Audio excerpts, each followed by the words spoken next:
Welcome to the English listening practice. Today, we have a very special episode for you. That's right. We are diving into one of the most famous self-help books ever, How to Win Friends and Influence People by Dale Carnegie. This isn't just a summary. We're going to give you a full masterclass. The advice in this episode is incredibly useful for your daily life, your career, and your relationships. We will break down every key idea into simple, easy-to-understand English. And we'll give you practical steps you can start using right away. So, make sure you listen all the way to the end. You don't want to miss this. Have you ever replayed a conversation in your mind and felt bad about what you said? Have you ever felt completely misunderstood after a meeting or a date? Have you ever wished for a user manual on how to connect with people? If you said yes, you are not alone. And you are in the right place. Today, we're exploring Dale Carnegie's famous book. But this is more than a book review. This is a modern toolkit to improve your relationships and your career. For almost 100 years, leaders and parents have used these ideas to build better connections. Carnegie knew that people needed to learn the art of getting along with others. The book was a huge success because it helped with a universal human need. But the world has changed. So today, we will do more than just review Carnegie's principles. We will update them for our modern, digital world. We'll look at the science behind why they work. We'll explore the science of trust and appreciation. We'll also look at the mental biases that affect our daily interactions. We will cover all of Carnegie's core principles, from handling people to gentle persuasion and leadership. We will use real-world stories and examples that you can relate to. Most importantly, we will give you actionable steps you can use immediately. This is a single, complete guide. By the end, you'll have a full framework to become more empathetic and influential. So, get comfortable and let's begin. Let's learn to win friends and influence people as a new way of life. Before we can connect with others, we need to understand the human mind. Dale Carnegie realized that we often fail to influence people because we start from the wrong place. We start with what we want, what we think, and how we feel. This first part is about changing our perspective. It's about understanding a key truth. We are not dealing with creatures of logic. We are dealing with creatures of emotion, motivated by pride. Mastering these first 3 techniques is the foundation for everything else. The first and most important principle is this: don't criticize, condemn, or complain. Carnegie says that criticizing others is destructive. When you criticize someone, you don't help them change. Instead, you hurt their pride and make them resent you. The person being criticized won't hear your logic. They will only feel attacked. Their brain switches from cooperation to self-defense. They will spend their energy justifying their actions, not fixing them. Think about your own life. When someone criticized you, did you feel motivated? It never happens. Criticism makes people defensive right away. As Carnegie said, any fool can criticize, and most fools do. It takes character and self-control to understand why people do what they do. Why is criticism so useless? The answer is in our brain's wiring. First, our brain treats social threats like physical threats. This is the amygdala hijack. When you criticize someone, their brain sees it as an attack. This triggers the brain's alarm system. The logical part of our brain, the prefrontal cortex, shuts down. The person becomes physically unable to hear your feedback in a good way. They're in survival mode, and their only goal is to defend against you. Second, criticism triggers a defense mechanism called cognitive dissonance. We all see ourselves as good, smart people. When someone criticizes us, it creates a mental conflict. To feel better, the brain can either accept that we are wrong or reject the criticism. Usually, the brain chooses the easier path. It rejects the criticism and continues to justify the action. This is why arguing about who is right is pointless. You are fighting against their brain's need to protect its self-image. Finally, there's the long-term cost of resentment. Even if criticism causes a short-term change, it damages the relationship. Studies show constant criticism can lead to anger, anxiety, and low self-esteem. The person you criticize will remember the emotional pain for a long time. You haven't solved a problem, you've created a new one. You've built a damaged relationship based on resentment. Let's see a real-world example. Imagine a manager, Sarah, reviewing a report from her analyst, Tom. The report has many errors. The criticism approach. Sarah calls Tom into her office. She says, "Tom, your report is full of mistakes. The data is wrong and the conclusion is sloppy. You need to be more careful." How does Tom feel? He feels ashamed and defensive. He isn't thinking, "She's right, I'll do better." He's thinking, "I was rushed. She's always so critical." He will fix the errors, but his motivation and trust in Sarah are gone. He will probably avoid taking risks in the future. The Carnegie approach. Sarah knows criticism will make Tom defensive. She decides to understand his perspective first. She invites him for a chat. "Tom, thanks for getting this report to me so quickly. I know you've been busy. I was looking at the analysis on page 5, and I had a slightly different thought. Could you walk me through your thinking? Maybe together we can make the final report even stronger." Notice the difference. Tom doesn't feel attacked. He feels like a partner. His ego is respected. He is now open to a productive discussion. The conversation is a partnership, not a prosecution. Now let's take this example home. A spouse, Alex, is frustrated that their partner, Jamie, leaves dirty dishes in the sink. The complaint approach. Alex sees the dishes and snaps. "Jamie, I'm so sick of this. You always leave your dishes in the sink. You have no respect for me." What happens next? An argument. Jamie replies, "I was busy. I was going to do them later. Why are you always nagging me?" The dishes don't get done, and both partners are angry. The Carnegie approach. Alex takes a deep breath.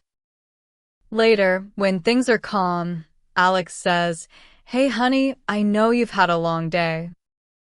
It would really help me relax if we could get the kitchen cleared before bed. Is there anything I can do to help make that easier tonight?" This approach is much better. It acknowledges Jamie's feelings. "I know you've had a long day." It uses I statements to express a need, not an accusation. "It would help me feel." And it frames the task as a team goal. "Is there anything I can do to help?" Jamie is much more likely to respond positively because they feel understood and supported, not attacked. The urge to criticize is strong when you're frustrated. Here is a simple, 3-step method to use in the moment. First, pause. The moment you feel the urge to criticize, just stop. Take one deep breath. This can prevent a big argument. Second, understand. Ask yourself, why might a good person do what they just did? Try to find a kind explanation. Think about the pressure they are under or their point of view. This isn't about making excuses. It's about building empathy. Third, reframe. Change how you speak. Instead of pointing out the fault, ask a question or make a collaborative suggestion. For example, I'm curious about your approach here. Or what if we tried? Change your language from, you did this wrong, to, how can we make this better? Try this just once today. You will be amazed by the result. If the first principle is about what not to do, the second is about what you must do. Carnegie says the deepest desire in human nature is to be appreciated. It's a hunger that is rarely satisfied. We get food when we're hungry, but how often do we get real recognition for our efforts? Giving honest and sincere appreciation is the best way to motivate people and build loyalty. It's like sunshine for the human spirit. But Carnegie says appreciation is different from flattery. Flattery is insincere and selfish. People can usually tell when you are not being honest. Appreciation is genuine. It comes from the heart. The power of appreciation is rooted in our biology. First, let's talk about the brain's reward system. When we receive genuine praise, our brain releases chemicals like dopamine and serotonin. Dopamine is the motivation molecule. It makes us feel pleasure and encourages us to repeat good behaviors. Serotonin helps our mood and makes us feel happy. So when you appreciate someone, you are literally making them feel good and encouraging their behavior. It is the most effective form of positive reinforcement. Second, appreciation meets our higher-level psychological needs. Think of Maslow's hierarchy of needs. It's a famous pyramid that shows human needs. Above basic needs like food and water are the needs for belonging and esteem. We need to feel connected to others. We also need to feel respected and competent. Sincere appreciation helps with both of these needs. It tells someone you belong here and your work is valuable. When these needs are met, people feel secure, confident, and motivated. Finally, this principle uses the Pygmalion effect, or the power of expectations. When you praise someone for a positive quality, like their creativity or kindness, you are doing more than just commenting on a past action. You are reinforcing their identity as a person who has that quality. They start to see themselves through your positive view. They are then motivated to live up to that good reputation. It becomes a self-fulfilling prophecy. Let's look at some examples of the difference between flattery and appreciation. Imagine a team just finished a hard project. The vague praise approach. The manager says, "Good job on the project, everyone." This is better than nothing, but it's generic and has little emotional impact. The sincere appreciation approach. The manager is specific and personal. "Maria, I want to thank you for your data analysis. You found an error that saved us from a big problem." And Ben, the way you managed the client's expectations was a masterclass in communication. I was so impressed. Can you feel the difference? Maria and Ben don't just feel good, they feel seen. Their specific work has been recognized, which boosts their confidence and loyalty. Let's see an example in a relationship. A partner, Maya, cooks a special dinner for her partner, Liam. The passing acknowledgement. Liam eats and says, "Thanks for dinner." The acknowledgement is there, but it's minimal. The sincere appreciation approach. Liam puts down his fork and looks at Maya. "Wow, this is amazing. I know you were tired after work, but you still took the time to make my favorite meal. That means so much to me. Thank you."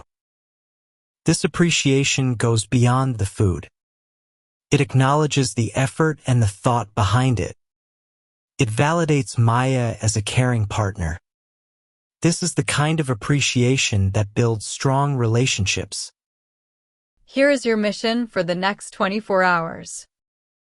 Find one chance to give someone sincere appreciation. But you can't use generic phrases like, "Good job." You must follow this three-part formula. 1. Name the specific action. Start by saying exactly what they did. For example, when you stayed late to help me finish that presentation. 2. State the positive impact. Explain how that action affected you. For example, it made me feel so supported and less stressed. 3. Express gratitude. End with a simple thank you. This formula turns a generic compliment into a powerful moment of connection. Try it. This third principle is the secret to real influence. Carnegie says there is only one way to get someone to do anything. Make the other person want to do it. You can force someone with a threat, but that creates resentment. The only way to create willing cooperation is to connect what you want with something they already want. Carnegie used a fishing metaphor. He didn't bait the hook with strawberries, which he loved. He baited it with worms, because that's what the fish wanted. It's common sense, but we often forget it. We often talk about what we want, what our company needs, or what our goals are. To be influential, you must change your thinking. You must stop thinking about your own wants and start thinking about theirs. You must learn to see the world from their point of view. Understand their problems. Then, you can frame your idea as a solution to their problem or a path to their desire. This principle uses powerful psychology. First, it uses intrinsic motivation. Psychologists say that humans are most motivated by three needs: autonomy, control over our lives; competence, feeling effective; and relatedness, feeling connected. When a leader gives a direct order, it takes away a person's autonomy. But when you create an eager want in someone, you use their own motivation. The idea feels like it's theirs. They choose to act because it aligns with their own goals. Second, this principle relies on the empathy influence pathway. You can't create a want in someone if you don't know what they want. This means you need to practice empathy. You have to genuinely put yourself in their shoes and understand their world. Think about their pressures, their pain points, and their ambitions. Only after you understand them can you present your idea as a solution that matters to them. This empathetic approach builds trust right away. Let's see how this works in a sales situation. A salesperson is trying to sell new software. The self-focused approach. The salesperson starts pitching. Our software is the best. It has AI scheduling and advanced analytics. You should buy it. The client thinks, so what? I've heard this before. The pitch is about the seller's product, not the buyer's problem. The eager want approach. The salesperson starts by asking questions and listening. Before I tell you about our product, can you tell me about your team's biggest challenges? What would it mean if you could launch products 20% faster? After listening carefully, the salesperson frames the pitch around the client's needs. It sounds like your team is frustrated with wasted time. What if there was a way to automate that work and give your team 10 more hours a week for innovation? That's what our platform does. It helps you solve the exact problem you're describing. Now, the client is being offered a solution to their own problem. The desire to buy is created because it's linked to their own desire to succeed. Now a leadership example. A leader, Maria, needs her team to use a new software. The order-giving approach. Maria sends a memo. Effective Monday, all teams must use the new system. Training is mandatory. No exceptions. What is the team's reaction? Grumbling and resistance. They see it as another annoying rule from the top. The eager one approach. Maria calls a team meeting. She starts by validating their frustrations. I know our current system is a headache. Many of you have told me you're tired of the duplicate work. Then she presents the new system as a solution to their problem. We've found a new system that will eliminate that duplicate work. It will free you up to do more of the strategic work you enjoy. This is a chance for us to get rid of a problem we all hate and be seen as an innovative team. I'm going to need your help and best ideas to roll this out smoothly. Maria has turned a boring task into an exciting opportunity. She has created an eager want to solve their own problem and be recognized as leaders. Before you make your next request to anyone, stop. Ask yourself these questions from their point of view. The acronym to remember is WIIFT. What's in it for them? First, what is the other person's main problem or goal in this situation? Second, how does my request help them solve that problem or achieve that goal? Draw a clear line between what you're asking for and what they already want. Third, how can I phrase my request so they hear the benefit to them first? Lead with their world, not yours. When you use this framework, you stop being a salesperson and start being a problem solver. You stop being a boss and start being a leader. When you look at these first three principles together, you see a unified idea. It's a complete philosophy for navigating the human ego. The principles of not criticizing, giving sincere appreciation, and arousing an eager want are all about managing a person's sense of importance. Think of the human ego as having an invisible shield. When that shield is up, the person is defensive and closed off. Principle 1, don't criticize, is about not attacking that shield. Principle 2, give sincere appreciation, is the key to lowering that shield. Genuine praise makes the person feel safe and respected. Principle 3, arouse an eager want, is what you do once that shield is down. It's about aligning your goals with their interests. This shows a surprising truth about influence. You gain power by giving it away. The traditional way to influence is to push, to assert your will, to prove you're right. Carnegie's model is the opposite. It's about pulling. It requires you to surrender your own ego's need to be right. You must first focus entirely on the other person's world. This act of surrender is what disarms them. It creates a space for understanding and partnership. And this entire process depends on one thing: sincerity. If your interest isn't genuine, or your appreciation is fake, it will fail.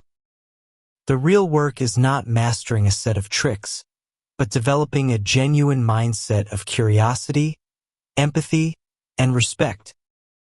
Now that we have the foundation, we can move to the next level, actively building rapport. This section is about making genuine connections. It's not just about being popular. It's about understanding that people are more willing to cooperate with you when they genuinely like and respect you. These 6 principles are the daily behaviors that build goodwill and make your life smoother. This may be the simplest, but most ignored, principle in the book. Carnegie says you can make more friends in 2 months by being interested in others than in 2 years by trying to get them interested in you. It's a simple truth. We are all most concerned with ourselves.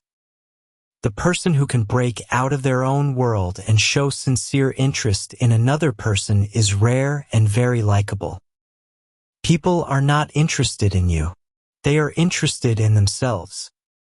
When you show genuine interest in someone, you send a powerful message. You matter.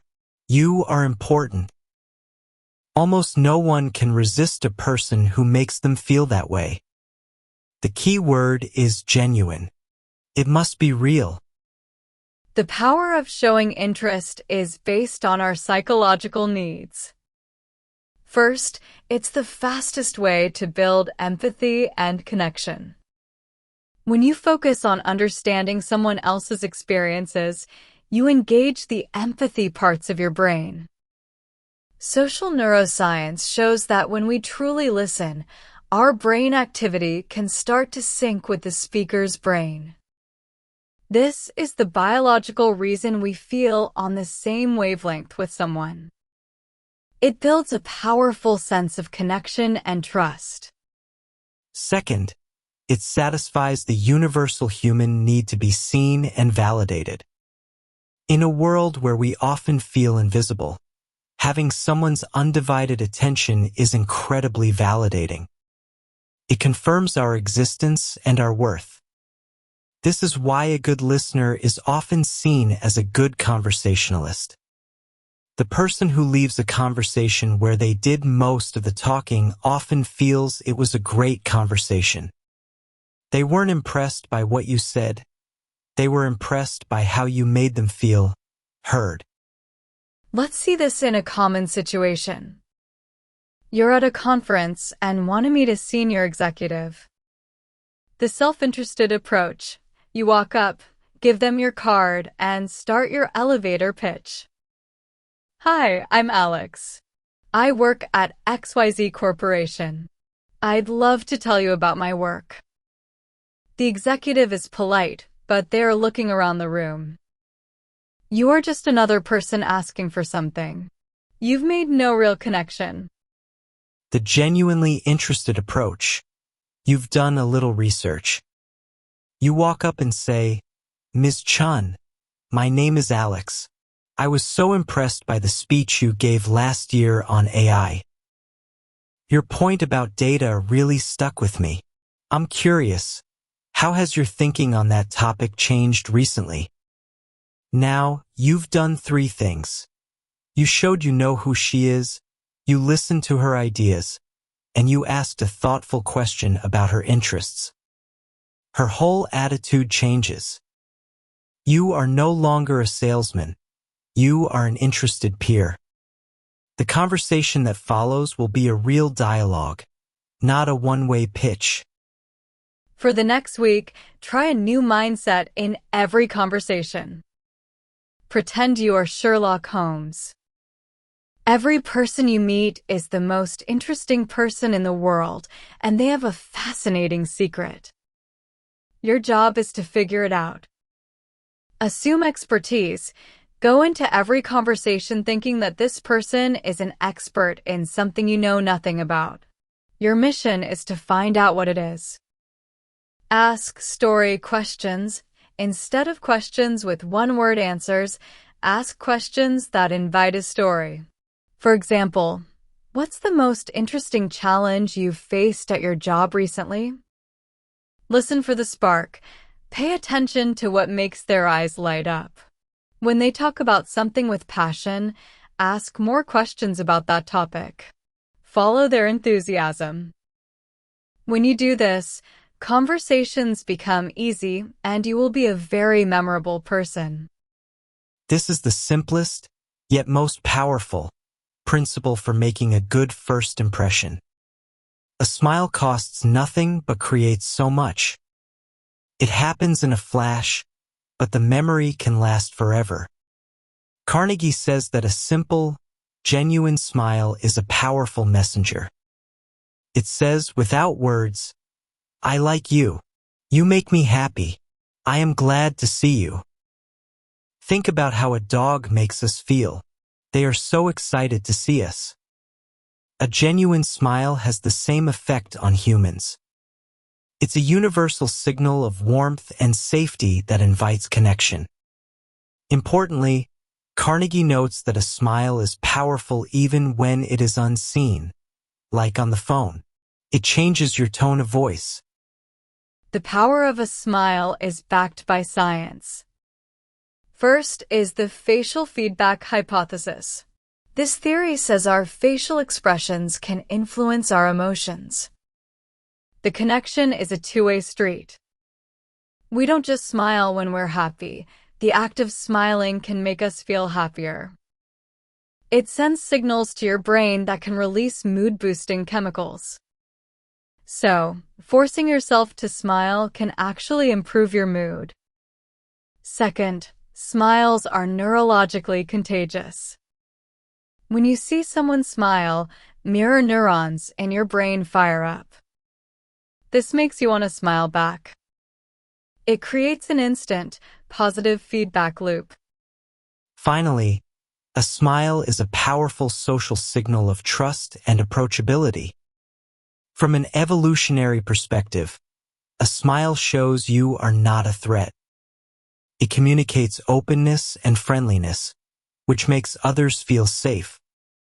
Studies show that people who smile are seen as more attractive, reliable, relaxed, and sincere. A smile can greatly improve your first impression, making you seem more confident and competent. The applications for this are everywhere. Let's imagine a customer service scenario.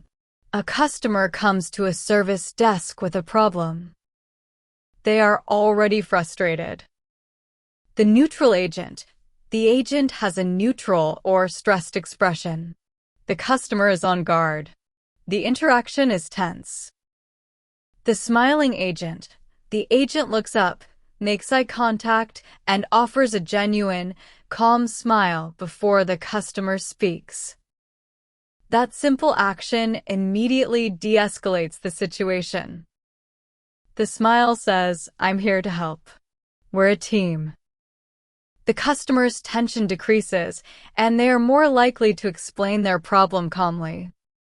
This is a simple but life-changing experiment. For the next 7 days, make a conscious effort to smile more. The morning mirror smile. Each morning, look in the mirror and hold a genuine smile for 30 seconds. It can help start your day with a positive mood. Smile at the first person you see. When you leave your home, smile at the first person you meet. Smile before you speak. In every interaction, whether in person or on the phone, make it a habit to smile just before you talk. Notice the change in your own voice and the reaction you get. As the old proverb says, "A man without a smiling face must not open a shop." Your smile is your greatest asset. Use it often. A person's name is the sweetest and most important sound to them in any language. Carnegie says that remembering and using a person's name is a simple and effective compliment. When you remember someone's name, you are acknowledging their individuality. You are telling them they're important enough to be remembered. On the other hand, forgetting someone's name sends a painful message. You are not important. This isn't just about good manners. It's about showing respect. Everyone appreciates the effort it takes for someone to remember their name. Why is hearing our name so powerful? First, it triggers a unique response in our brain. Brain scans show that hearing our own name activates distinct areas of the brain. It literally feels good to be personally acknowledged. Second, a name is the anchor of our personal identity. It represents our history, our family, and our sense of self. When someone uses our name correctly, they are validating our entire identity. They are signaling, I see you as a unique individual. Finally, using names is crucial for building trust and intimacy. It makes conversations feel more personal and less transactional. Let's look at how this plays out for a leader. A new manager is leading a team of 20 people. The forgetful manager. The manager struggles to remember names. In meetings, they say, "Hey you," or "the person in the blue shirt." The team members feel like they are just numbers. They feel unimportant, which hurts morale. The attentive manager. The manager makes a deliberate effort to learn everyone's name in the first week. In meetings, they address people by name. Sarah, that's a great point. David, what are your thoughts? The effect is immediate. The team feels respected and individually recognized. The manager has instantly built a foundation of trust. Remembering names is a skill you can learn. Here is a simple, 3-step method, RAC. Repeat, associate, connect. Repeat. When you hear the name, immediately repeat it back. It's a pleasure to meet you, Jessica. This helps lock it into your short-term memory. Associate. Create a mental link for the name. This is for your internal use only. The sillier, the better. Maybe connect the name to a feature, Carol with the curly hair, or a rhyme, Fred likes bread. Connect and write if it's a professional contact. Write the name down with a key detail about them. Craig from accounting loves to travel. Reviewing these notes helps move the names to your long-term memory. Mastering this simple skill will set you apart. This principle is a natural extension of being interested in others. If you are truly interested, you will naturally be a good listener. Carnegie points out a paradox. The most interesting people are often the most interested. The best conversationalists often listen more than they talk. Most people are just looking for a sympathetic, attentive audience. Being a good listener is one of the highest compliments we can pay someone. It tells them, what you have to say is important. You are worth my undivided attention. A good rule is to listen 75% of the time and talk only 25%. Active listening is more than just hearing sounds. First, it builds trust and psychological safety. When we listen actively, making eye contact, nodding, not interrupting, we show that we care. This creates a feeling of safety, which is the foundation of trust. Second, being heard is a core human need. The experience of being truly understood is therapeutic. It allows the speaker to process their own thoughts and emotions. When you interrupt with your own story, you rob them of this process. You make it about you. Third, listening can activate brain synchronization. As we said before, your brain activity starts to mirror the speaker's, which creates empathy. Let's look at the impact of listening. An employee, David, is feeling overwhelmed and talks to his manager, Lisa. The poor listener, David says, "Lisa, I'm feeling really overwhelmed." Before he can finish, Lisa interrupts. "I know, everyone is busy. Here's what you need to do." Lisa thinks she was helpful, but David feels dismissed and misunderstood. The good listener, David says, "Lisa, I'm feeling really overwhelmed." Lisa puts down her pen and gives him her full attention. "I'm sorry to hear that. Tell me more." She lets David talk without interruption. When he's finished, she paraphrases what she heard. "So, if I'm understanding you correctly, it's not just the amount of work, but also the conflicting priorities. Is that right?" David feels an immense sense of relief. He feels heard. Now, they can solve the problem together. For your next 3 important conversations, try to apply the 75-25 rule. Listen for 75% of the time and talk for only 25%. During these conversations, practice these 3 active listening techniques. 1. Maintain engaged body language. Put your phone away. Turn towards the speaker. Make eye contact. Nod your head. 2. Use minimal encouragers. Use short phrases like, "I see," "Go on," or "Tell me more." These encourage the speaker to continue. 3. Paraphrase for understanding. When the speaker pauses, summarize their point in your own words. "So, what I'm hearing is," this confirms you're listening. Being a good listener is a skill that brings huge rewards. This principle builds on the previous 2. Once you have listened to someone, you will know what they care about. The next step is to talk about those things. Carnegie says the royal road to a person's heart is to talk about the things they treasure most. Theodore Roosevelt used to research his guests' interests the night before they visited. He knew the quickest way to build rapport was to show a shared interest in their world. This applies to every interaction, from work to family. The conversation will always be more successful if it's about their world, not yours. Talking about the other person's interests is psychologically powerful. First, it's the ultimate form of validation and respect. When you bring up a topic that is important to them, you are saying, "I have paid attention to you. I remember what you care about. I value your world."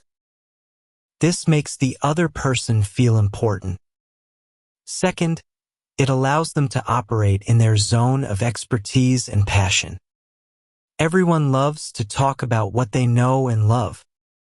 When you talk about their favorite hobby, you give them a platform to shine. They will see you as a fascinating conversationalist, even if you said very little. Third, it's the best way to gather information and find common ground. You learn more about their values and personality, which can help you find a shared interest. Let's see how this works. Imagine you're meeting a new client for lunch. The generic approach: you make boring small talk. "How about this weather?" The conversation is forgettable. No real bond is formed. Their interests approach: before lunch, you do 10 minutes of research. You see on their LinkedIn profile that they recently ran a marathon. You open the conversation with, "I saw on your profile that you just completed the city marathon. That's incredible.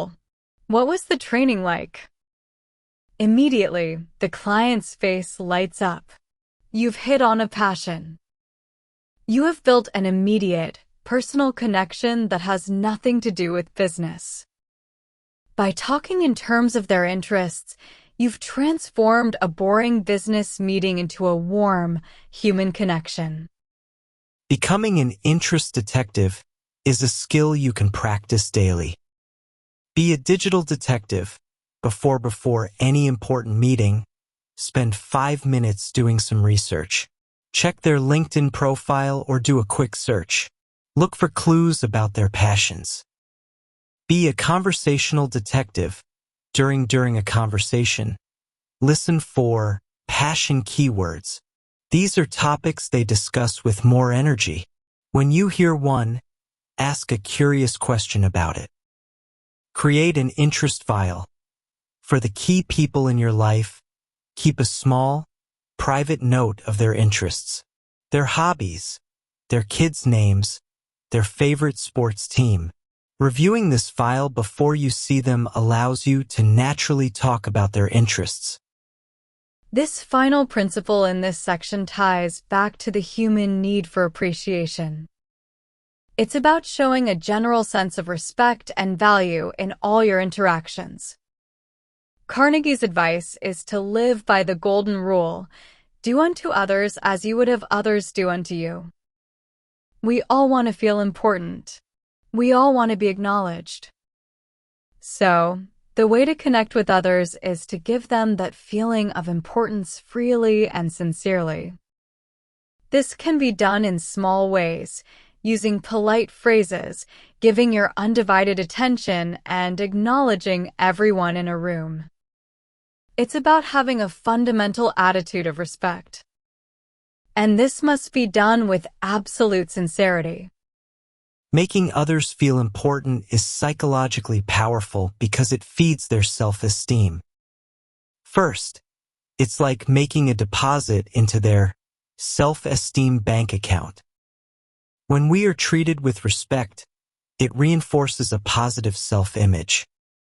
Studies show that employees who feel valued are more productive and motivated. Second, it fosters healthier relationships. When you make someone feel important, you show respect, which often starts a cycle of mutual appreciation. A study found that relationships with mutual appreciation have a 45% higher rate of satisfaction. Third, it creates a positive mindset. When people feel appreciated, they are more likely to focus on their strengths. This fosters a growth mindset. Let's look at a subtle way to apply this principle. You're at a coffee shop during the morning rush. The transactional approach: you look at your phone while you mumble your order at the barista. You grab your coffee and leave without eye contact. The barista is just a function. The make them feel important approach: you put your phone away. You look the barista in the eye, smile, and read their name tag. Hi, Sarah. Could I please get a large latte? When she gives you the coffee, you make eye contact again and say, "Thank you so much, Sarah. I appreciate it." In that moment, you have treated her like a human being, not a machine. You have acknowledged her existence and shown her respect. This small act can brighten her day. For one day, conduct an importance audit of your interactions.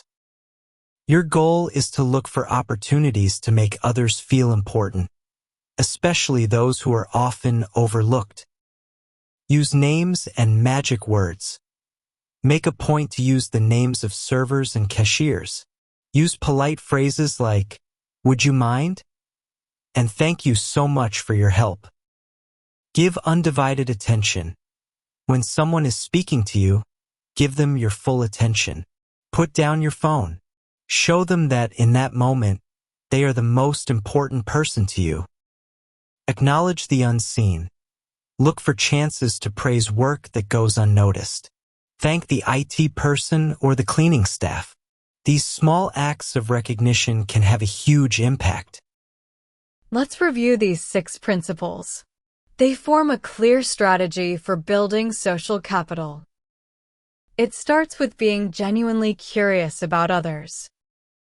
A smile is the universal greeting that shows you are friendly. Using a person's name is the key to unlocking their identity and making them feel significant. This leads you to become a better listener, which makes others feel safe and validated. As you listen, you discover their passions, which allows you to talk in terms of their interests. All of these behaviors together make the other person feel genuinely important. These are not social tricks. They are the building blocks of real human connection. We've learned how to handle people and how to make them like us. Now we move to the next level, the art of persuasion. This section is about how to get people to agree with your way of thinking. Not by force or argument, but through gentle, respectful guidance. These 12 principles will help you win cooperation and resolve disagreements, while also strengthening your relationships. This is where influence becomes an art. This is one of Carnegie's most radical ideas. He says that you cannot win an argument. It's impossible. Why? Because even if you win with logic, you have still lost. You have hurt the other person's pride and made them feel bad. You may have won the point, but you have lost the goodwill. A person convinced against their will still has the same opinion. Disagreements are normal, but arguments are a choice. The key is to see disagreement not as a battle, but as a chance for mutual understanding. The pointlessness of arguments is rooted in psychology. First, arguments trigger the amygdala hijack. When someone feels they're in an argument, their brain sees it as a social threat. Their ability for rational thought disappears. They are no longer interested in the truth. They are interested in winning. Second, arguments are fueled by confirmation bias. This is our tendency to only look for information that confirms our own beliefs. In an argument, both people are only searching for evidence to support their own side. No real persuasion is happening. The desire to avoid arguments is sometimes linked to conflict avoidance, which is a fear of disagreement.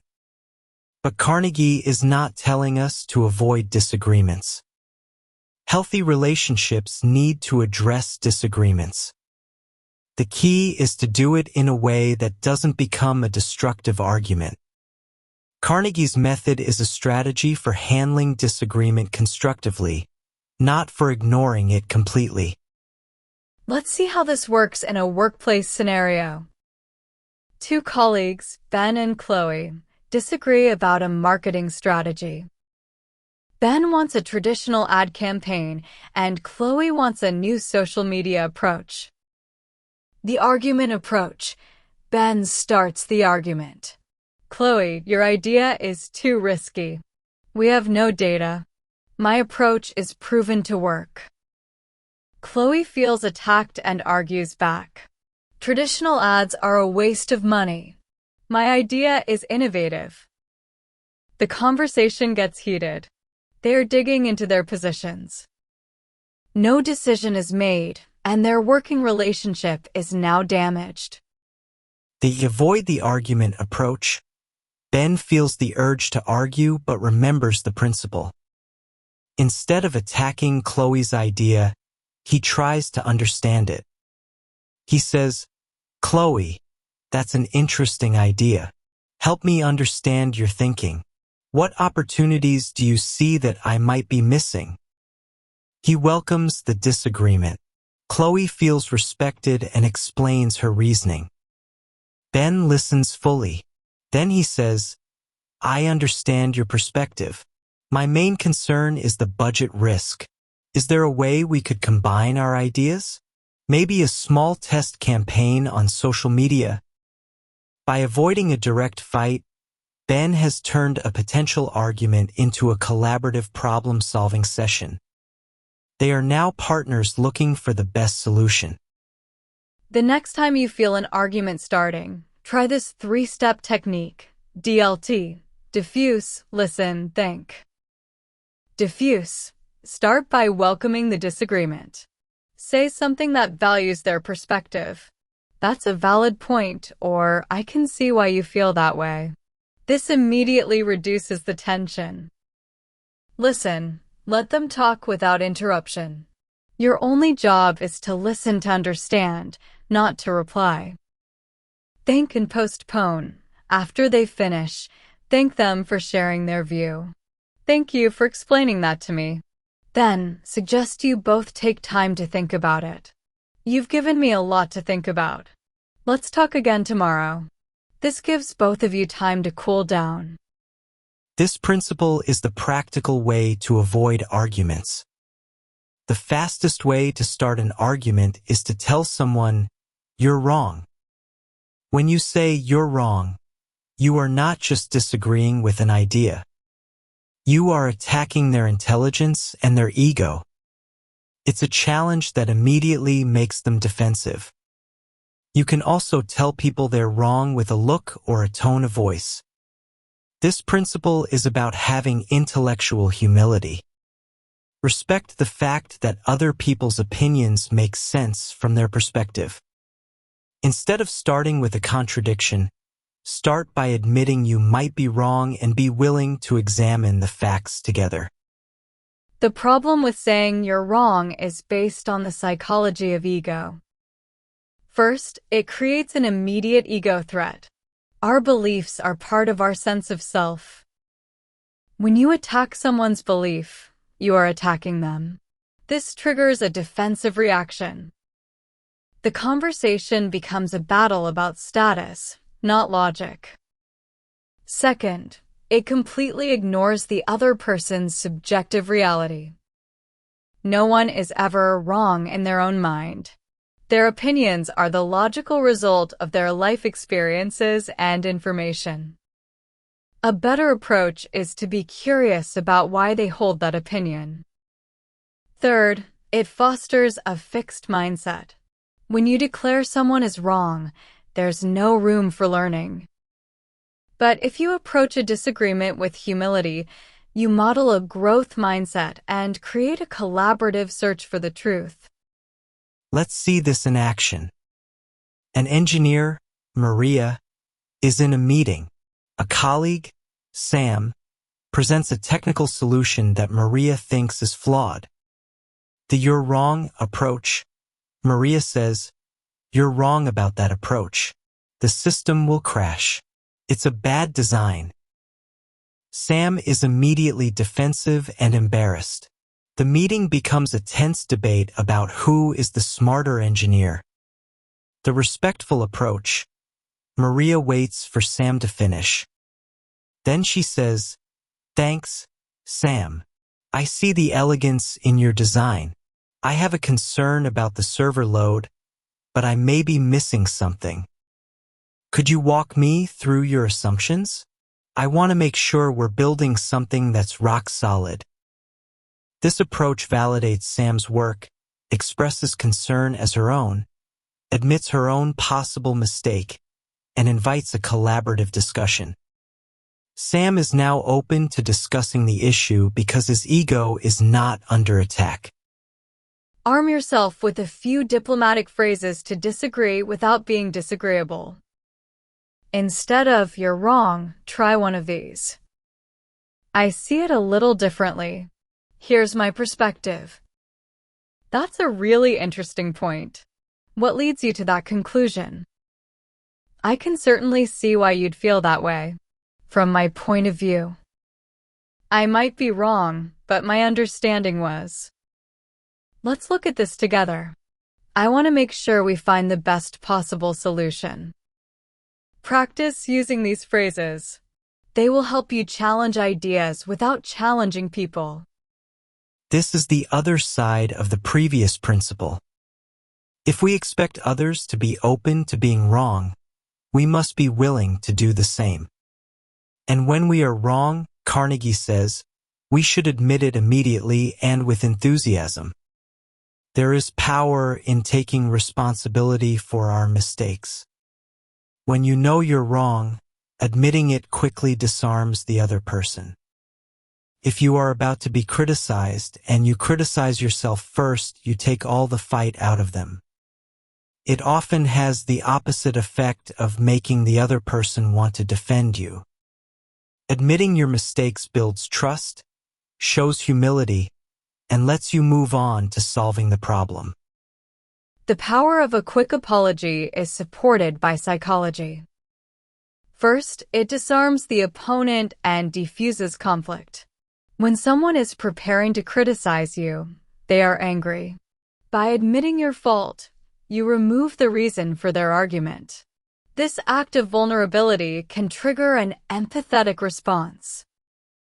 Second, it is a powerful trust-building signal.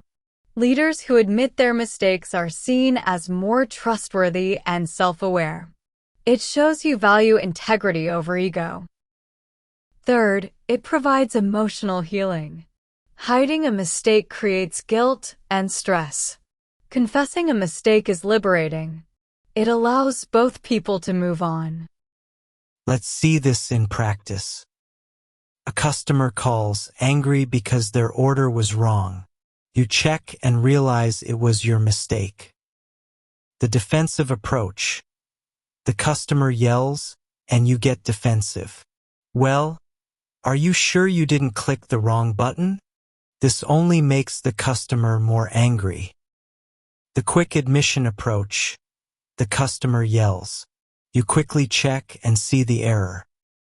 You jump in. You are absolutely right to be upset. I am so sorry. I see that I made a mistake. That is completely my fault, and I apologize for the frustration this has caused. What can the customer say now? Their anger often disappears because you have validated their feelings and taken responsibility. Now you can say, I am going to overnight the correct item to you right now for free. You have turned a furious customer into a loyal one. When you realize you've made a mistake, don't wait and don't make excuses. Use this simple two-step formula for an effective apology. 1. Admit it quickly and clearly. Use direct language. I was wrong. I made a mistake. Take personal ownership. 2. State what you've learned and how you'll fix it. Show that you are committed to not repeating the mistake. I've learned that I need to double-check the shipping codes. I'm implementing a new checklist to ensure this doesn't happen again. An apology with a commitment to growth is a powerful tool for rebuilding trust. This principle is about setting the tone, especially for a difficult conversation. Carnegie tells a story about a landlord who needed to raise a tenant's rent. Instead of starting with the bad news, he began by talking about how much he appreciated the tenant. By the time he mentioned the rent, the tenant was in a much more cooperative mood. As the saying goes, a drop of honey catches more flies than a gallon of gall. If you approach someone with genuine friendliness, you can often guide them toward your position. Starting with a calm, respectful, and friendly tone can prevent a disagreement from becoming a fight. The psychology behind this is about emotional contagion and setting a positive frame. First, it uses emotional contagion. We subconsciously mirror the emotional states of those around us. If you approach someone with hostility, they will likely respond with hostility. If you approach with friendliness, you are more likely to get a friendly response. Second, it uses the primacy effect. This is a bias where we give more weight to the information we receive first. The beginning of a conversation sets the frame for everything that follows. A friendly start creates a positive lens. Third, a friendly opening is a powerful de-escalation technique. In a tense situation, starting with validation, I understand you're frustrated, immediately lowers the emotional temperature. Let's look at a tense situation. Your neighbor's dog has been barking all night, and you haven't slept. You go to their house angry. The confrontational approach. You bang on the door. You immediately start yelling. Your stupid dog kept me up all night. Do something or I'm calling the police. Your neighbor becomes defensive. It becomes a shouting match. The friendly approach. You take a few deep breaths. You knock politely. You begin in a friendly tone. Hi, John. I know this is awkward, and I'm sure you're not aware of it, but your dog seemed to be having a tough time last night. His barking kept me awake. I know how much you love him, so I just wanted to let you know in case he wasn't feeling well. This approach is completely different. You've shown empathy. You've assumed good intentions. John is far more likely to be apologetic and find a solution because you didn't make him the enemy. Before your next difficult conversation, script your opening line. Your goal is to create an opening that is warm and non-confrontational. Try one of these templates.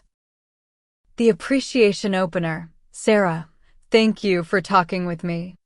I've always appreciated how reasonable you are, which is why I wanted to talk to you about. The empathy opener. John, I can see that you're really frustrated about this, and you have every right to be. I want to understand your perspective better. The shared goal opener. We both want what's best for this project. I'd love to hear your thoughts on the best way to get there. Starting with a drop of honey will make the rest of the conversation much smoother. This is a powerful technique from the Socratic method. Socrates would ask a series of questions that his opponents had to agree with. He would keep getting one yes after another. Soon, his opponents found themselves agreeing with a conclusion they would have rejected just minutes earlier. Carnegie's principle is the same. When you want to persuade someone, don't start with areas where you differ. Start by emphasizing the things you agree on. Get the other person into a yes frame of mind. The more yes you get at the start, the more likely they are to accept your final proposal. The yes technique uses several psychological principles. First, it creates behavioral consistency. Once we take a position, we feel pressure to be consistent with it. By getting someone to say yes to small points, you build a path of agreement. It's harder for them to suddenly say no. Second, it avoids the negative momentum of no. When a person says no, their whole body enters a state of rejection. It's like a defensive wall. When a person says yes, their body is in an open, accepting state. A series of yes creates an open road. Third, it builds on the idea of principled negotiation. It focuses on finding common ground before tackling disagreements. This establishes a collaborative frame. Let's see this in a sales negotiation. A client thinks your price is too high. The no path. The client says, your price is too high. You argue, no, it's not. Our price reflects our value. The conversation is now a battle over price. The yes path. The client says, your price is too high. Instead of arguing, you find common ground. I understand budget is a major concern. We all want the best value, right? Client, yes, of course. First, yes. And your top priority is to increase sales leads by 30%, correct? Client, yes, absolutely. Second, yes. And a solution that fails to meet that goal, even if it's cheaper, would be a waste of money, right? Client, yes, that's true. Third, yes. Great. So we agree the most important thing is finding a solution that delivers that result. Let's talk about why our approach is designed to do just that. By getting agreement on larger principles, you've shifted the conversation away from price. Before you present your main idea, prepare 3 or 4 yes-set questions. These should be broad questions about your shared goals that the other person will almost certainly agree with. For example, at a team meeting, are we all agreed that our number 1 priority is a successful product launch? Yes. And do we agree we need our marketing and sales teams to be aligned? Yes. And is it fair to say that open communication is the key to that alignment? Yes. Excellent. Then let's talk about a new communication process to help us. Starting with agreement creates a psychological bridge that makes it easier for the other person to walk over to your point of view. Let's describe the difference between a bad approach and a good one. The ineffective, ego-driven approach has one goal: to win the argument. You focus on proving you are right and they are wrong. The effective, Carnegie approach has a different goal: to understand and find a solution. You focus on the problem, not the person. This creates a win-win mindset. The bad tactic is direct contradiction. You say, "You're wrong," or "That's a bad idea." The good tactic is to validate and then ask questions. That's an interesting perspective. Can you tell me more? This respects their ego and invites a discussion. The bad behavior is interrupting. You cut them off because you're just waiting for your turn to talk. The good behavior is active listening. You let them finish, then summarize to confirm you understood. This builds trust. The ineffective approach starts by stating positions. "I want this." The effective approach starts by exploring interests. Help me understand why this is important to you. This opens up more solutions. The bad mindset is blame. "This is your fault." The good mindset is shared responsibility. How can we solve this together? This creates teamwork. This is a master-level extension of being a good listener. Most of us, when trying to persuade someone, feel the need to do all the talking. Carnegie says this is the wrong approach. Let the other person do a great deal of the talking. Why? Because they know more about their own problems than you do. Ask them questions and listen patiently. Even if you disagree, don't interrupt. They won't listen to you while they still have their own ideas to express. Listening is a strategic tool for gathering information and giving the other person a sense of ownership. The wisdom of this principle is backed by psychology. First, it provides a psychological release. When someone has a strong opinion, there is a buildup of psychological pressure. Allowing them to talk it all out provides a release. It can reduce their emotional intensity and make them more rational. Second, it is the ultimate information gathering strategy. While they are talking, you are learning. You are learning about their needs, their fears, and their hidden objections. This information is gold. It allows you to tailor your message to their specific situation. Third, it fosters a feeling of respect and importance. When you let them talk, you are non-verbally saying that you value their thoughts more than your own. This is a powerful ego boost. They are more likely to trust you because you have given them the gift of being heard. Let's consider a job interview. A candidate is being interviewed for a management position.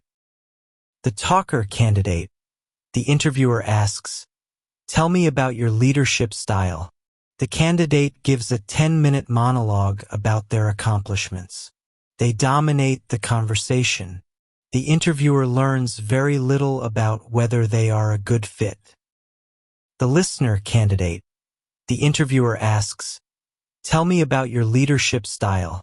The candidate gives a brief summary and then asks a question back. But more importantly, "I'd love to hear from you. What are the biggest leadership challenges this team is facing right now?" The candidate then spends 10 minutes listening as the interviewer describes the problems. Now, the candidate can tailor their answers to the company's actual needs. By letting the interviewer talk, the candidate has shown their diagnostic skills, their focus on the company's needs, and their ability to listen, all critical leadership skills. In your next persuasive conversation, monitor your question-to-statement ratio. Your goal should be to ask at least 2 questions for every one statement you make. This will force you to be in a listening and learning mode, not a telling mode. Instead of saying, "Here's why my idea is great," ask, "What would be the ideal outcome for you in this situation?" Instead of saying, "You should do this," ask, "What are the biggest obstacles you see to our goal?" Let their answers guide the conversation. You'll be amazed at how much more persuasive you become when you talk less and listen more. This is one of the most powerful principles of influence. People have much more faith in ideas they discover themselves than in ideas that are given to them. No one likes to feel they are being sold something or told what to do. We prefer to feel we are acting on our own ideas. Therefore, a wise persuader doesn't force their ideas on others. Instead, they plant a seed. They ask questions and gently guide the other person's thinking until they arrive at the desired conclusion themselves. When the other person feels they own the idea, they will be more committed to it. This principle works because of cognitive biases. First is the IKEA effect. This is our tendency to place a higher value on things we have created ourselves. When you let someone feel an idea is theirs, you are giving them ownership. It's no longer your idea, it's their idea. Because they feel they created it, they will value it more. Second, it satisfies the need for autonomy and control. People want to feel in control of their own decisions. Asking guiding questions preserves this feeling. They feel they arrived at the conclusion through their own reasoning. Third, it uses intrinsic motivation. When an idea feels like our own, we are internally motivated to pursue it. It's something we want to do, not something we have to do. Let's see how a leader can use this. A manager, Frank, has an idea for a new campaign, but he knows his team resists top-down ideas. The my idea approach. Frank starts the meeting by saying, "Okay team, here's our next campaign." The team listens politely, but there is no energy. They see it as Frank's project. The their idea approach. Frank starts the meeting with questions. "Team, our last campaign didn't create much buzz with younger people. Where do you think they are spending their time?" Someone suggests TikTok. Frank asks more questions. "Interesting. What kind of content works best on TikTok?" Someone else suggests user-generated content. Frank continues to guide with questions. By the end of the meeting, the team has created the core of the campaign. Frank then says, "This is brilliant. So, the team's idea is to launch a user-generated content contest on TikTok. I love it." The team is now energized and excited. They feel deep ownership because they feel they created it. To practice this principle, you must shift from making statements to asking questions. The next time you want to persuade someone, try this process. Start with the problem. Ask broad questions about the problem you are both trying to solve. What's the biggest challenge we're facing? Guide with what if and how could we use open-ended, exploratory questions to gently guide their thinking. What if we tried to approach it from this angle? Build on their suggestions, the yes and technique when they offer a suggestion that is close to your idea. Build on it enthusiastically. "That's a great point, and what if we combine that with?" This technique requires patience, but it is the peak of effective influence. This principle is the foundation of empathy. Before you ask someone to consider your point of view, you must first try to understand theirs. Remember that other people may be totally wrong, but they don't think so. Don't condemn them. Try to understand them. there is a reason why the other person thinks and acts as they do. Find that reason and you have the key to their actions. By putting yourself in their place, you can understand the interests and needs that are driving their position. This principle is about practicing cognitive empathy or perspective taking. Psychologists distinguish between two types of empathy. Emotional empathy is when you feel with someone. You share their feelings.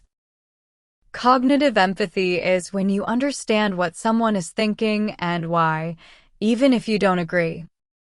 Research shows that cognitive empathy is often more effective for problem solving. It allows you to understand the other person's strategy and interests, which is key to finding good agreements. This process also helps overcome the fundamental attribution error.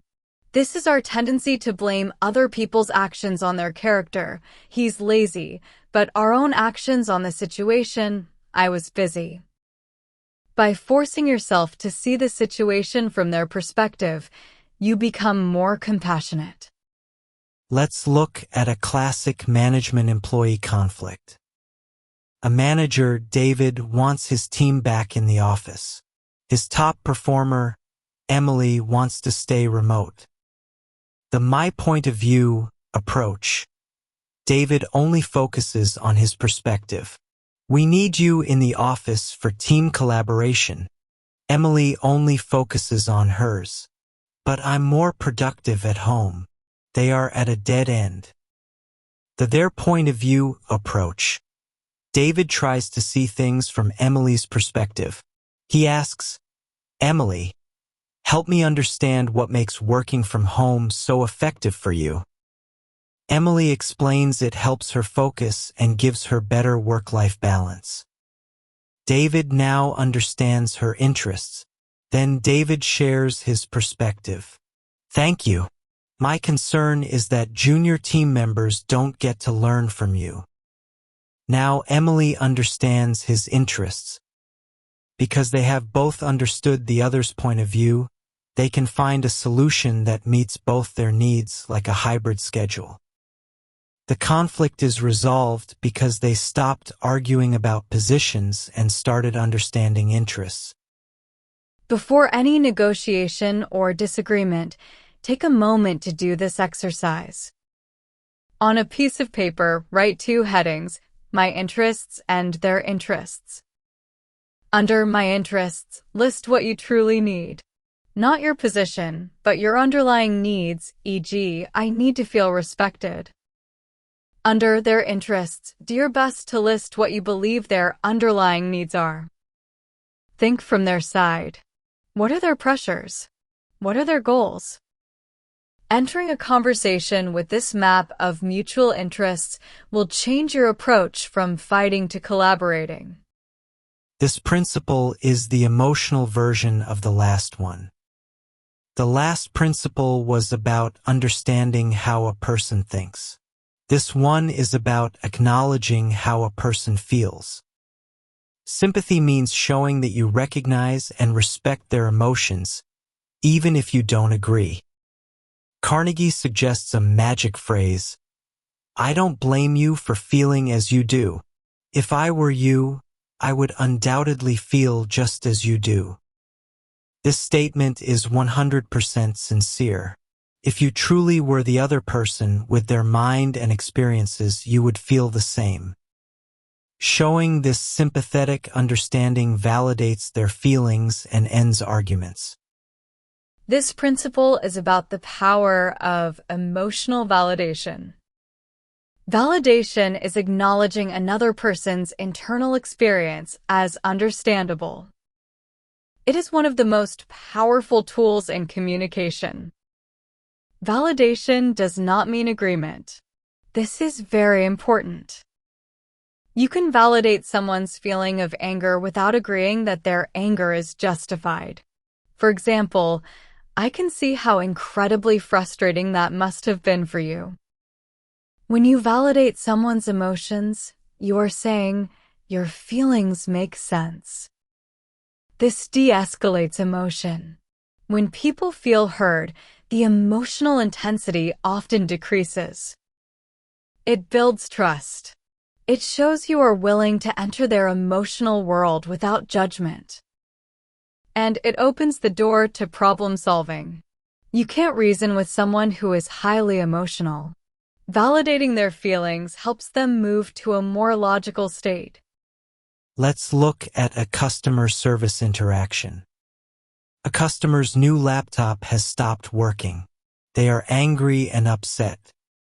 The unsympathetic approach. The customer says, "This is ridiculous. This laptop is junk." The agent responds robotically, "What is the serial number?" This ignores the customer's emotions and will make them more angry. The sympathetic approach. The customer says, "This is ridiculous." The agent responds with genuine sympathy. "Oh, that sounds incredibly frustrating. I can only imagine how upset I would be. I am so sorry you're going through this, and I'm going to do everything I can to help." The agent has not admitted fault, but they have completely validated the customer's feeling of frustration. The customer's anger will likely go down, and they will be more willing to cooperate. The next time you are faced with someone who is upset, resist the urge to argue or solve. Instead, use this simple two-part validation formula. 1. Name the emotion. "It sounds like you're feeling," or "I can see that you are." E.g., incredibly frustrated, really disappointed. 2. Justify the emotion from their perspective. Connect their feeling to their situation. "And given what happened, I can completely understand why you would feel that way." For example, "It sounds like you're feeling really hurt by what she said, and given your history, I can completely understand why." You are not agreeing with their interpretation, but you are validating their emotional reaction. This simple act can transform a conversation. Carnegie said that people usually have two reasons for doing anything: a reason that sounds good and the real reason. We all like to think of ourselves as having good motives. So, to change people, we should appeal to their nobler motives. This means framing your request in a way that aligns with their higher values, their sense of fairness, honesty, or integrity. When you assume that the other person is honorable and wants to do the right thing, you give them a fine reputation to live up to. They will often try hard not to disappoint you. Appealing to nobler motives is effective because it taps into our idealized self-image. We all have a mental picture of the kind of person we want to be: honest, fair, compassionate. When you appeal to these motives, you are speaking directly to this idealized self. You are saying, "I see you as the kind of person who is fair and honorable." This creates a powerful psychological reason for the person to act in line with that positive image. It's also a great way to avoid making someone defensive. If a customer won't pay a bill, you could assume they're trying to cheat you. Or, you could assume they believe the bill is incorrect, which is a nobler motive. By assuming the better reason, you open the door for a respectful conversation, not an accusation. Let's look at how this can be used to handle a dispute. A customer is refusing to pay an invoice, claiming part of the service was bad. The base motive approach.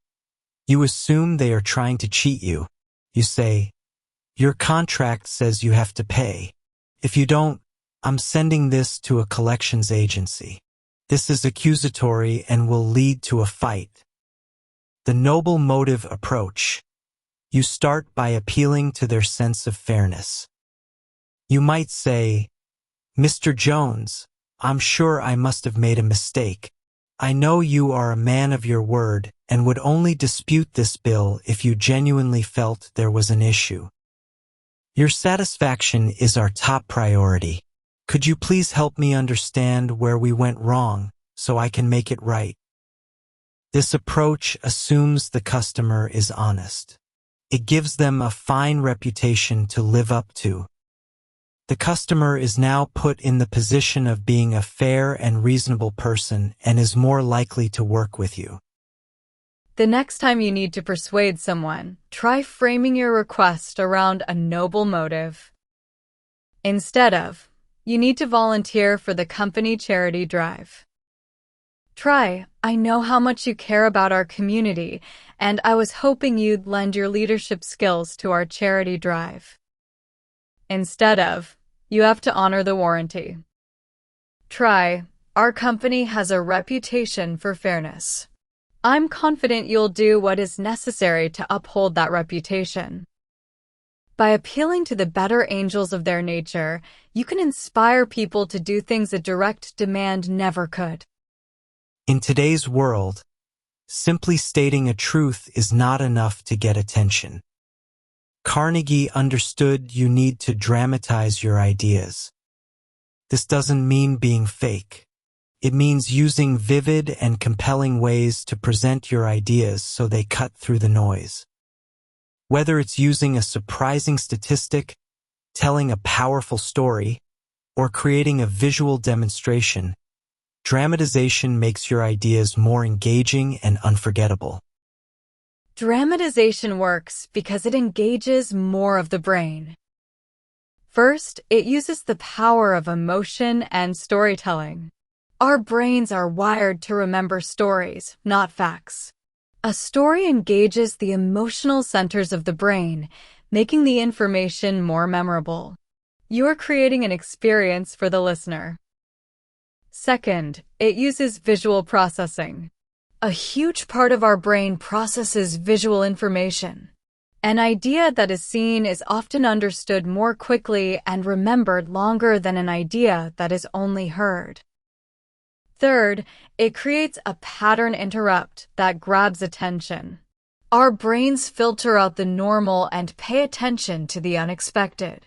A dramatic presentation shocks the audience out of their boredom and forces them to pay attention.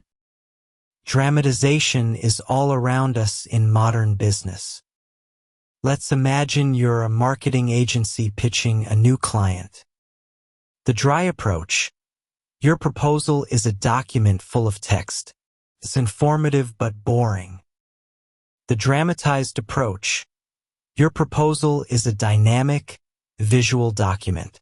It starts with a short video of your CEO.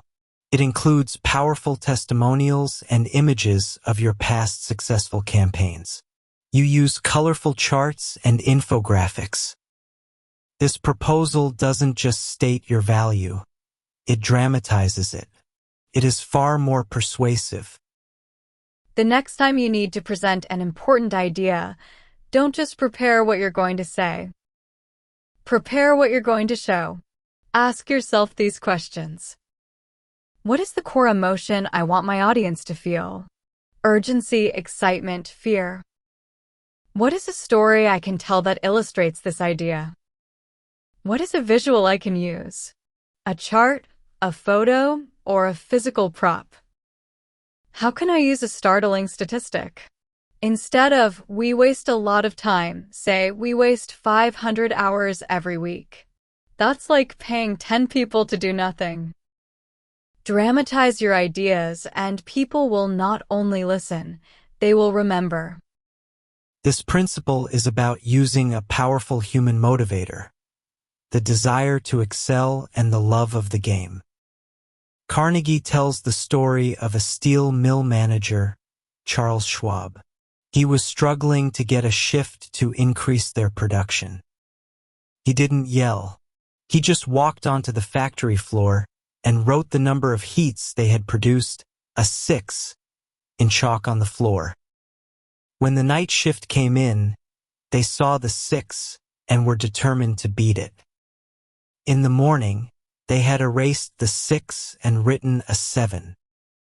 Soon, that mill became the most productive in the company. Schwab simply threw down a challenge. He stimulated the desire to excel. For high achievers, the chance to prove their worth and to win is often a more powerful motivator than money. Throwing down a challenge is effective because it taps into our intrinsic motivations for mastery and achievement. The desire to improve our skills and overcome challenges is a fundamental human drive. A challenge gives people a clear goal and a way to measure their progress, which is satisfying. It turns work into a game. This is different from fostering unhealthy competition. Competition can create negative side effects, like resentment. A challenge, on the other hand, is often framed as us against the problem or us against our own previous record. It can foster teamwork. A challenge also gives people a sense of purpose. It answers the question, why are we doing this? The purpose is to meet the challenge and win the game. Let's see how a leader can use this to motivate a team. A sales team has become lazy. They are meeting their quotas but not pushing for excellence. The nagging approach. The manager constantly tells them to work harder. This demotivates the team. The challenge approach. The manager gathers the team. Folks, we're doing okay, but I know we can be great. The West Coast Division set a new company record last quarter. I believe we have more talent in this room than they do. I am throwing down a challenge. I believe we can beat their record this quarter. It won't be easy, but I have faith in this team.